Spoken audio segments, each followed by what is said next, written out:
Oh, you're saving some money there, Shelly. What are you saving for? Well, you know what, April? I'm going to tell you on our show today. I can't wait. I'm all about saving some money. Me too. Welcome to Living Well with April and Shelly, where we're raising kids, eating right, spending smart, and living well.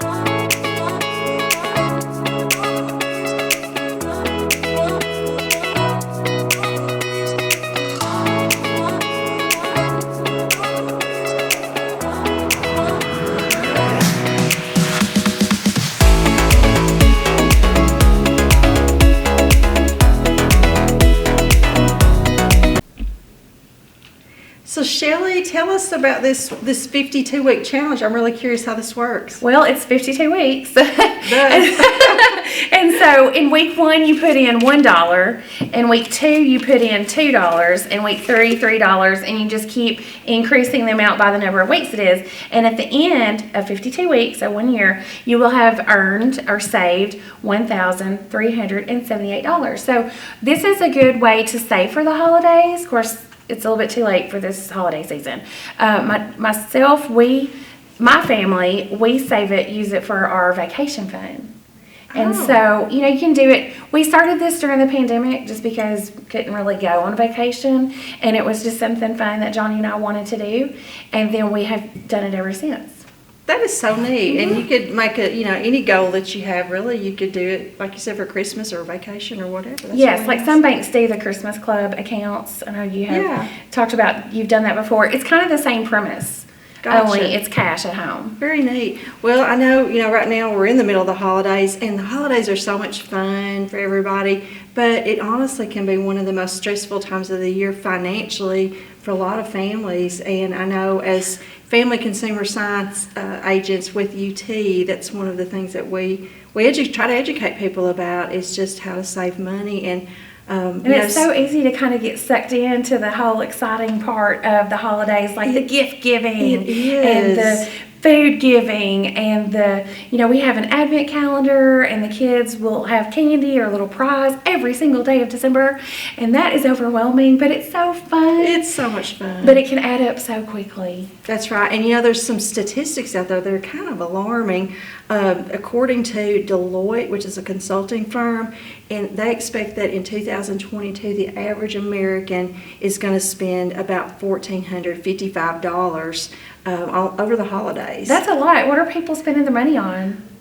Who knows? I mean, probably everything. And they also say that the average American puts 65% of their holiday spending on a credit card, and the average person, it takes them 4 months to pay that off. Oh my goodness! So they're not even paying it off at the end of the holiday season. The average American is not. It's stretching out 4 months, so that means they're probably paying, the interest rates, and if it was a credit card that they signed up for the holidays.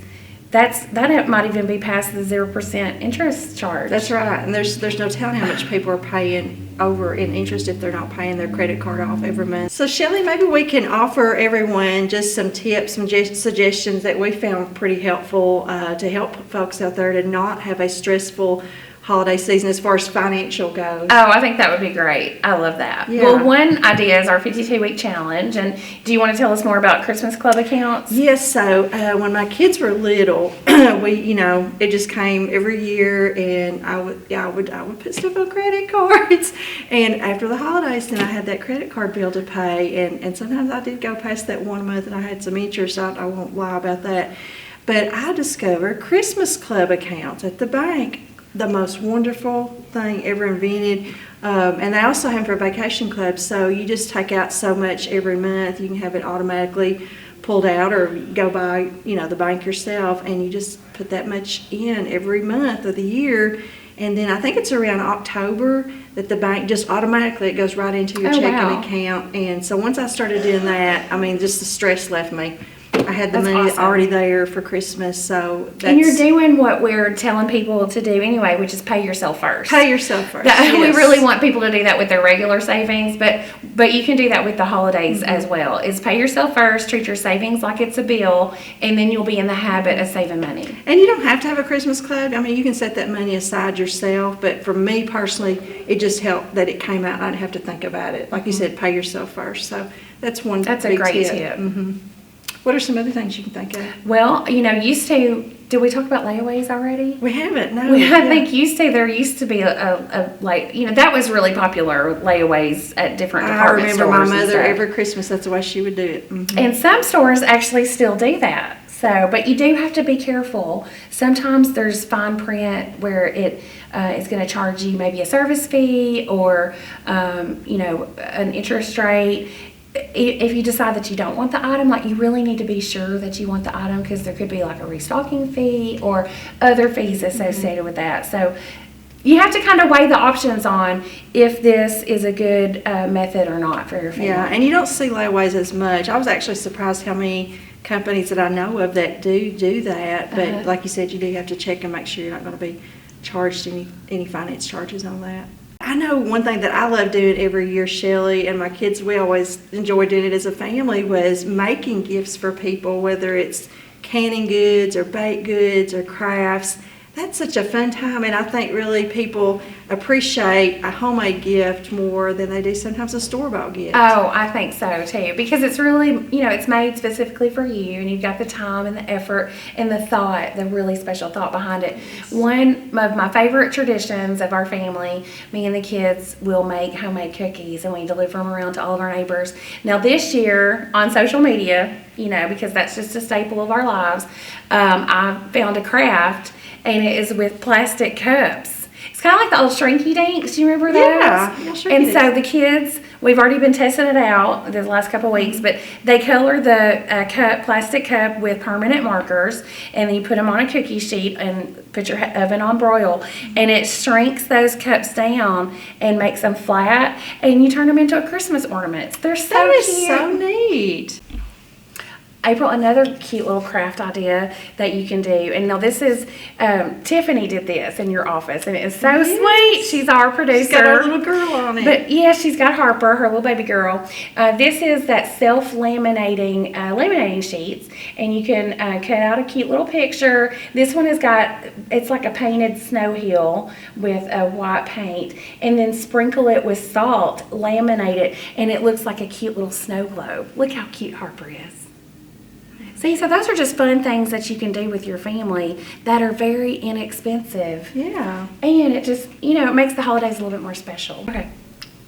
And Shelly, during the holidays, a lot of people want to go places and be in, there's a lot of entertainment, there's a lot of downtime because the kids are out of school and you're off work, and it costs money to go to some of these events, these concerts, these Christmas plays and things like that. But there's a lot of free events in your community if you'll just look around, things that don't cost anything to go do during the holidays. Oh, for sure. Like going and looking at Christmas lights, that Yes. can be a free one. Now there's some just that driving cost through money. neighborhoods, Yeah. sometimes it can have really pretty Christmas lights. And there's tons of activities in both of our counties, DeKalb County and Wilson County. And one good place to contact would be your local Chamber of Commerce to figure out where those events are. Yes, I know we have one. It's already passed for this year, but Christmas around the square in Smithville, and there's lots of fun, free activities, and people can shop there too.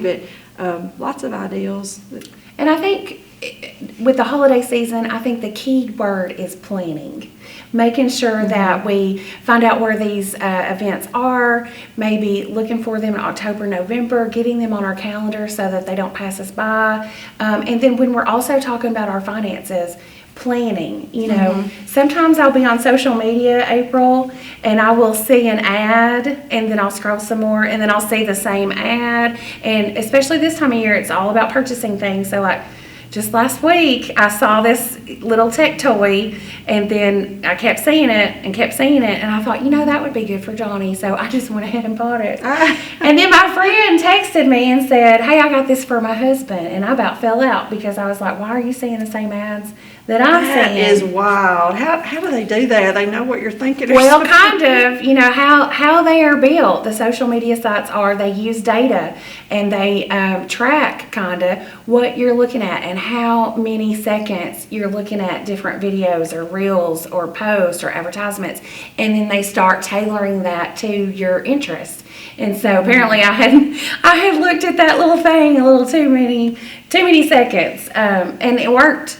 So I think we need to plan our purchases and think about, who gets what and, what we're going to purchase for that item or for that person and really plan it out. And which kind of leads us to talking about tracking our spending. And Yeah, so, being impulsive, sometimes that can get you into hot water too.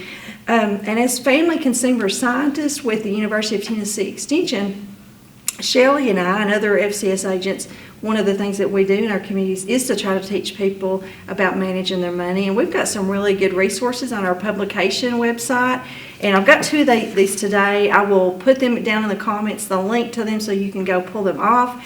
One is the Track Your Spending publication. And this is something that you really need to start before the holidays because it takes you at least 2 to 3 months to track your spending. It's important to kind of figure out how much you're spending on clothing, how much you're spending on groceries, how much you're spending on utilities, all these different categories that we spend on. And so this publication will teach you how you can do that. There's one method, it's just using paper, writing down what you're spending every month. There's another one where you keep the receipts of everything that you buy and you put them in categories. So there's different methods for doing that. And then the other good publication that I thought would be good to mention to y'all today is your money plan. Also used to be called a budget, but sometimes we call it a spending plan as well. But until you've tracked your spending and you know how much you're spending in each category, it's really hard to do a budget. So that's why the Track Your Spending is first. But we'll link the links to these down in the comments. And April, these publications are so good. I know I talk to clients a lot about their personal finances, and when I ask if they have a money plan or a budget, the answer usually is yes, and so I get them to tell me a little bit more about it. And what it means to them, to most consumers, is that they are looking at their bank account or they're looking at their credit card statement and they know how much their bills are. That's not a budget. That's just knowing, where we're putting our money. But there's all these other purchases that we are making that we're not keeping track of. So tracking our spending and then creating a budget and sticking with it is really important in it. And that makes me think of something I have in my office. I don't think this is something every office has, but it's real simple.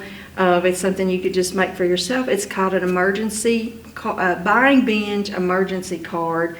And I may even be able to put this down in the comments, but it's just a card that you carry with you in your wallet, and you ask, when you get impulsive and you're tempted to buy something, you ask yourself, is this a need or a want? Do I have to have this? Is it the lowest price? Did I compare 3 prices? Are there additional costs? Can I barter or borrow from someone?